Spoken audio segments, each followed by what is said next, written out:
ఇటీవల వెలుగు చూసినటువంటి కేసుల్లో ముఖ్యంగా టీటీడీకి సంబంధించినటువంటి కేసుల్లో పరకామణికి చెందినటువంటి కేసు. సో దీంట్లో దాదాపుగా ఒక $900 తీసుకుని వెళ్ళిపోతూ ఒక వ్యక్తి దొరకటం జరిగింది. ఈ వ్యక్తి ఎవరు అంటే చిన్నజీయర్ స్వామి ఆలయంలో పనిచేసేటువంటి ఒక వ్యక్తి. సో ఇతను ఈ $900 తీసుకువెళ్తూ పట్టుబట్టడం జరిగింది. దీని గురించి ప్రశ్నించగా ఇదేం మొదటిసారి కాదు, నేను గతంలో కూడా చాలా సార్లు తీసుకువెళ్ళాను అని చెప్పి అతను ఒప్పుకున్నాడు.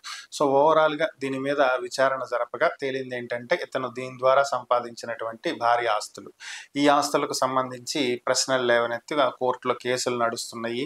సో వీటన్నింటి మధ్యలో ఈ కేసు లోక్ అదాలత్కి వెళ్ళింది. ఎందుకు అంటే అతని భార్య, పిల్లలు, కుటుంబం వీళ్ళంతా కూడా ఏం చెప్తున్నారంటే మాకు ఆ ఆస్తులు వద్దు, దాని ద్వారా సంపాదించినటువంటి ఆస్తులన్నీ తిరిగి టీటీడీకి ఇచ్చేస్తాం.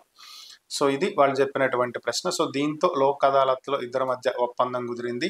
దాదాపు 17 నుంచి 18 కోట్ల రూపాయలు విలువ చేసేటువంటి ఆస్తులను తిరిగి టీటీడీ పేరు మీద ట్రాన్స్ఫర్ చేయబోతున్నాడు కాదు, చేసేశారు.